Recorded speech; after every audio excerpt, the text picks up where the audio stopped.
¿Crees que estás viviendo en una era de alimentos limpios y estándares dorados?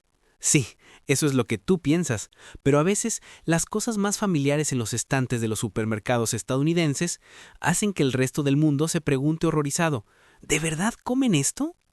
Lo irónico es que cuanto más inofensivo, más cute, más práctico y más etiquetado como saludable parece un producto, más probable es que sea el lugar donde los secretos químicos descansan tranquilamente. Están ahí, escondidos bajo un envase brillante, esperando el momento en que lo abras y inhales de profundidad sin pensar. Y cuando ves cómo reaccionan otros países ante los mismos productos que los estadounidenses consumen a diario, tienes la sensación de haber pasado directamente del supermercado a un laboratorio. Si alguna vez creíste que se vende ampliamente equivalía a seguro, lo que viene podría obligarte a replantearte la pregunta más básica. ¿Estamos comiendo alimentos o participando silenciosamente en un experimento del que nadie nos informó?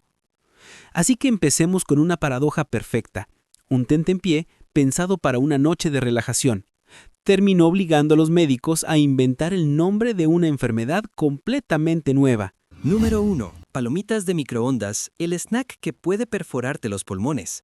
Metes la bolsa de palomitas en el microondas, apretas 2 minutos, ting, y la habitación se llena de un aroma a mantequilla deliciosa. Ese tipo de olor que te hace pensar que estás en un cine de lujo. Pero resulta que ese aroma de mantequilla irresistible proviene del diacetilo, un químico que provocó un gran escándalo de salud en la fábrica Gilster Mary Lee en Jasper, Missouri, a principios de los años 2000. Al menos 8 trabajadores allí sufrieron daños pulmonares tan graves que los médicos tuvieron que poner nombre a una nueva enfermedad, popcorn lung. Tenían apenas 30-40 años, pero sus pulmones funcionaban como los de un anciano de 70, y no solo las personas que estaban junto a la línea de producción resultaron afectadas. En 2007, Wayne Watson, residente de Colorado, se convirtió en la primera persona en desarrollar popcorn lung solo por inhalar el olor de las palomitas de microondas cada día al abrir la bolsa. No trabajaba en ninguna fábrica, solo era un fanático al olor a mantequilla. ¿Resultado? El Tribunal Federal confirmó que el diacetilo era el responsable, y él ganó $7,2 millones. Al parecer, su hábito de oler palomitas le dio más rendimiento que muchas inversiones. El diacetilo se publicita como aroma natural de mantequilla. Suena muy orgánico, muy amable, pero al ser inhalado causa inflamación, cicatrices y estrecha las vías respiratorias como si estuvieran aplastando una pajita. La Unión Europea lo prohíbe totalmente. Canadá advierte, pero en Estados Unidos sigue usándose con normalidad. Los trabajadores deben llevar mascarillas especiales, mientras los consumidores llevan una sonrisa y respiran todo de golpe cada vez que abren la bolsa. Lo más aterrador es el propio vapor caliente que sale cuando abres las palomitas. Los niños corren hacia él porque huele rico, pero en realidad están inhalando una especie de vapor industrial en versión suave. Y el popcorn lung no tiene botón de deshacer, el daño es permanente. Las empresas intentaron sustituir el diacetilo por 2,3-pentanediona, pero un estudio del CDC en 2012 demostró que ese reemplazo causaba daños pulmonares casi idénticos, solo cambiaba el nombre. En Europa, escuchar la palabra diacetilo basta para activar las alarmas sanitarias. En Estados Unidos, simplemente se considera el olor a mantequilla de una noche de película. Número 2. La manzana estadounidense, la fruta que nunca se pudre gracias a una capa industrial vetada en Europa. Tomas una manzana estadounidense roja y brillante. Parece recién cosechada, pero la realidad es que la mayoría de estas manzanas no están frescas, sino recubiertas con cera industrial. No es esa cera de abeja adorable que imaginas, sino carnaúba mezclada con derivados del petróleo y conservantes. Y lo peor, durante muchos años las manzanas de Estados Unidos también fueron tratadas con DPA, un agente antimanchas prohibido por la Unión Europea desde 2012 por el riesgo de formar nitrosaminas, compuestos potencialmente cancerígenos. La realidad es, en 2014, la UE analizó manzanas importadas desde Estados Unidos y descubrió que el 80% contenía DPA. Muchas superaban el límite europeo hasta en un 400%. Resultado, Europa prácticamente bloqueó la entrada de manzanas estadounidenses. Mientras tanto, en Estados Unidos, el USDA sigue permitiendo hasta 10.000 partes por billón de DPA, y la mayoría de los consumidores ni siquiera sabe que la manzana crujiente y fresca que comen fue tratada químicamente justo después de la cosecha. La capa de cera también permite almacenar las manzanas en cámaras frigoríficas durante 9 a 12 meses, lo que significa que la manzana que comes en octubre puede haber sido recolectada el año anterior. Esta capa mantiene la humedad y el color, pero también retiene todos los residuos de pesticidas que quedan debajo. Investigaciones, como las del Environmental Working Group EWG, muestran que las manzanas llevan años en la lista de las frutas con más pesticidas de Estados Unidos. Los niños las prefieren porque parecen limpias y prácticas, pero ese brillo perfecto a veces viene acompañado de sustancias que Europa considera inseguras. En la UE, detectar DPA significa que el lote se devuelve inmediatamente. En Estados Unidos, esa capa simplemente se considera una manera más de mantener la fruta con buen aspecto. Para los estadounidenses, esta es una fruta absolutamente segura para todas las edades.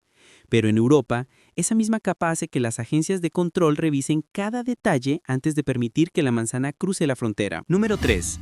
El snack dulce que en silencio perfora el cerebro de los niños. Cada día, millones de padres entregan a sus hijos una pequeña bolsita de galletas creyendo que es inofensiva, pero en realidad les están dando un buffet de metales pesados.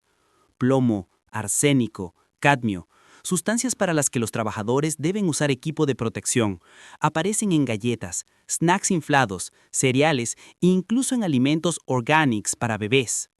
Ese paquetito pastel tan adorable en verdad se parece más a material de soldadura electrónica disfrazado para verse bonito.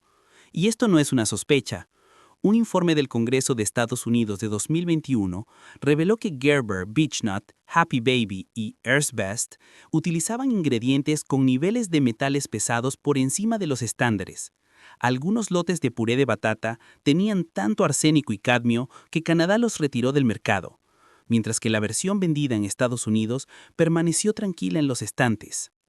Las toxinas llegan a la comida infantil porque la cadena de suministro estadounidense es demasiado laxa. El arroz absorbe arsénico, los vegetales acumulan cadmio, y las fábricas antiguas dejan residuos de plomo en los ingredientes. Aún así, todo se etiqueta como Safe for Babies. Los niños absorben más metales pesados y los eliminan menos. El arsénico reduce el coeficiente intelectual, el cadmio daña riñones y huesos, y el plomo, incluso en cantidades mínimas, causa daño cerebral permanente. El snack ligero es en realidad un experimento tóxico que acompaña toda la infancia. Europa endureció las normas en cuanto detectó niveles altos de arsénico. Canadá y Japón retiraron y prohibieron numerosos lotes, y Estados Unidos, la FDA simplemente dijo, es cierto, pero sigan vendiendo por ahora. Porque eliminar metales pesados cuesta dinero y reduce ganancias. En 2021, Beechnut abandonó el mercado de arroz para bebés por no poder reducir el arsénico, pero nadie fue sancionado. La dolorosa verdad es que ningún padre intenta envenenar a su hijo, pero el sistema está diseñado para hacerles creer que todo es seguro, mientras que cada bolsita de snack puede contener los mismos metales presentes en baterías, pintura o componentes electrónicos, y aún así, es totalmente legal. Número 4. TPHQ en los fideos instantáneos. El conservante que podría dañar el ADN. Los fideos instantáneos son el salvavidas express de millones de estadounidenses, pero pocos imaginan que muchas de las marcas más famosas esconden TBHQ, terbutilhidroquinona, un conservante derivado del petróleo químicamente emparentado con compuestos usados en combustibles y barnices. La FDA lo autoriza, sí, pero la EFSA europea viene advirtiendo desde 2014 que su acumulación prolongada podría dañar el ADN. La preocupación no surge de la nada.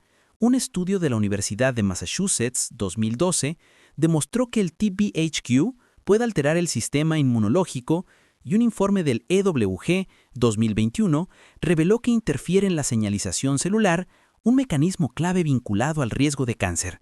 En otras palabras, la molécula que mantiene los fideos frescos durante meses es la misma que obliga a los científicos a vigilarla bajo el microscopio. Y no estamos hablando de marcas marginales.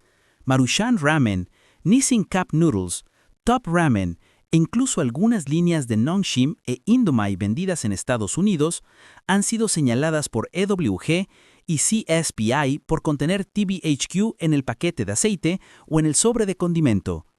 Lo más irónico, la versión de Cup Noodles vendida en Japón, donde nació el producto, no utiliza TBHQ.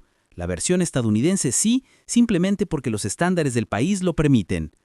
El TBHQ Aparece sobre todo en los fideos fritos y en los paquetes de aceite. Cuando viertes agua hirviendo en el tazón, esa grasa impregnada del aditivo se disuelve y termina directamente en tu plato.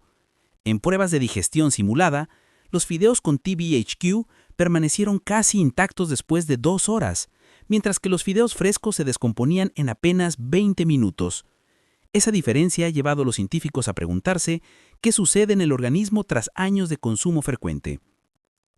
Para colmo, el TBHQ ni siquiera es indispensable. Las empresas podrían usar antioxidantes naturales como la vitamina E, pero eso elevaría los costos, y ya sabemos cómo suele resolverse el debate cuando compiten los beneficios económicos contra la salud pública. Europa, Japón y Canadá han endurecido las restricciones al TBHQ. Estados Unidos, en cambio, mantiene un límite del 0.02% y deja el resto a criterio del fabricante. Para muchos consumidores estadounidenses es solo un aditivo más, pero Europa es un motivo claro para ajustar aún más las normas de seguridad alimentaria. Número 5. Colorantes derivados del petróleo en las bebidas favoritas de los niños. A los niños les encantan las bebidas azucaradas por sus colores brillantes y su dulzura mágica. Pero esos tonos rojos, azules y naranjas tan llamativos no provienen de frutas, sino de petróleo. 3 nombres muy conocidos: Red 40, Yellow 5 y Yellow 6. Colorantes sintéticos que la Unión Europea exige acompañar con una advertencia. Puede causar hiperactividad y trastornos de atención en niños. Mientras tanto, en Estados Unidos simplemente se consideran aditivos de color. Un informe del Center for Science and the Public Interest del 2021 mostró que Red 40 y Yellow 5 pueden producir reacciones exageradas en niños sensibles, y varios estudios los han relacionado con cambios de conducta y dificultades de concentración. Peor aún, durante su fabricación, estos colorantes pueden contener benzidina, una sustancia que la EPA clasifica como potencialmente cancerígena. Y el problema no está en marcas desconocidas, sino en productos que forman parte de la infancia estadounidense, como Gatorade Orange, Mountain Dew, Skittles, Fanta Orange, Kool-Aid y Sunny D. Todos han sido registrados en algún momento como productos que contienen colorantes derivados del petróleo. Europa obliga a las empresas a modificar la fórmula o incluir advertencias claras en el envase. El resultado: la Fanta del Reino Unido usa colorantes de zanahoria y calabaza, mientras la Fanta estadounidense sigue utilizando Red 40 y Yellow 6 como si nada. 2 latas idénticas, pero una viene de frutas reales, la otra de la industria petroquímica. La ironía es que los niños beben estas bebidas porque se ven bonitas y saben delicioso, pero justamente esos colores es lo que más preocupa a los científicos. Red 40 no convierte mágicamente a un niño en súper travieso, pero los más sensibles, especialmente niños con TDAH o predisposiciones genéticas, puede agravar los síntomas de manera notable. Número 6. Microplásticos en el agua embotellada. ¿Estamos bebiendo agua o plástico? Compras una botella de agua pensando, al menos el agua embotellada es limpia, pero los resultados del estudio de la Universidad de Columbia y Rutgers de 2024 dejaron al mundo entero boquiabierto. 1 litro de agua embotellada contiene en promedio unas 240,000 partículas de plástico, muchas tan pequeñas que pueden atravesar directamente la membrana celular. Eso significa que cada sorbo puede llevar miles de fragmentos invisibles que entran sin esfuerzo en tu organismo. El estudio de Earthmedia de 2018 analizó 259 botellas de 11 marcas grandes, incluidas Dasani, Aquafina, Nestlé Pure Life y Evian, y descubrió microplásticos en el 93% de las muestras. Incluso encontraron fibras idénticas a las usadas en los mismos filtros industriales de las propias plantas de producción. Es decir, la misma línea de embotellado está condimentando el agua con plástico. Y la historia no termina ahí. Otro estudio de University of Victoria, 2019, estimó que un estadounidense promedio podría ingerir más de 50,000 partículas de plástico al año a través del agua, los alimentos y el aire. Una cifra aún mayor si bebes agua embotellada en lugar de agua filtrada en casa. Lo que más preocupa a los científicos son los nanoplásticos, partículas incluso más diminutas que los microplásticos. Estas pueden llegar a la sangre, al hígado, a los riñones e incluso cruzar la barrera hematoencefálica. En ratones de laboratorio, la exposición a nanoplásticos provocó inflamación, daños en el ADN y alteraciones hormonales. Europa ha pedido reevaluar por completo los estándares de producción del agua embotellada. ¿Y Estados Unidos? La FDA afirma que se necesita más tiempo para investigar. lo que significa que millones de personas siguen bebiendo plástico sin saberlo. Para los estadounidenses, estas botellas representan pura conveniencia. Para Europa, los análisis abren otra pregunta incómoda. ¿Esto es agua potable o un subproducto de la industria del plástico?